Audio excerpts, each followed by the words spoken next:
రేవంత్ బూతులు మాట్లాడడంలో పోటీ పడుతున్నాడని తీవ్ర విమర్శలు చేశారు బీఆర్ఎస్ నేతలు చిరుమర్తి లింగయ్య, ఎర్రోల శ్రీనివాస్. రేవంత్ మాటల్లో ఫ్రస్ట్రేషన్, అసహనం స్పష్టంగా కనిపిస్తుందని ఎద్దేవా చేశారు. రేవంత్కు చేతనైతే విలువలతో కూడిన రాజకీయాలు చేయాలని హితవు పలికారు. సీఎం గారు మాట్లాడిన భాషలో అంటే నిన్న ఒక్కరోజే కాదు, ఏ సందర్భం చూసినా ఆయన భాషలో ఎన్నడూ కూడా మార్పు రాలేదు. అపోజిషన్లో ఉన్నప్పుడు అధికారం కోసం ఉరుతలుగుతూ నోటికి ఏది వస్తే అది అడ్డగోలు భాష మాట్లాడాను. కానీ ఎన్నికల వరకు ఆ మాటలు చెల్లినాయి. అనేక రకాల హామీలు ఇచ్చారు, ప్రజలను మోసం చేశారు. అధికారంకి వచ్చిన భాషలో మార్పు ఉంటుందా అంటే ఏ సందర్భంలో చూసినా కూడా ప్రజలలో ఉన్నప్పుడు అదే భాష, అధికారంతో కూర్చున్నప్పుడు అదే భాష, నోటికి వస్తే బూతుల పురాణం.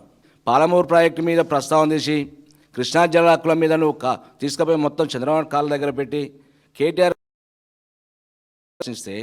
అడిగిన దానికి సమాధానం చెప్పకుండా కళ్ళబొల్లి మాటలు చెప్తూ కళ్ళదాయిన కోతిలాగా ఏది మాట్లాడితే అది మాట్లాడడం ఎంతవరకు సమంజసం?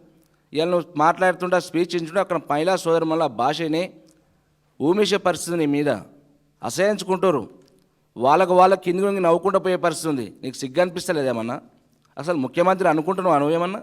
నువ్వు కానీ రేవంత్ రెడ్డి కానీ రాహుల్ గాంధీ ఉన్న రోజులు కూడా మళ్ళీ కాంగ్రెస్ పార్టీ రాష్ట్రంలో దేశంలో కనపడదు, గుర్తుపెట్టుకో. ముఖ్యమంత్రి అయిన తర్వాత రేవంత్ రెడ్డి గారు ఈ రాష్ట్రంలో అసలు మాటలు మాట్లాడితే బూతులు, మాటలు మాట్లాడితే బండబూతులే. నాకు అర్థం కాక ముఖ్యమంత్రి గారు మాట్లాడే మాటలు ఈయన బూతులతోని పోటీ పడుతుండా లేకుంటే అభివృద్ధితోని పోటీ పడుతుండా అర్థమవుతలేదు.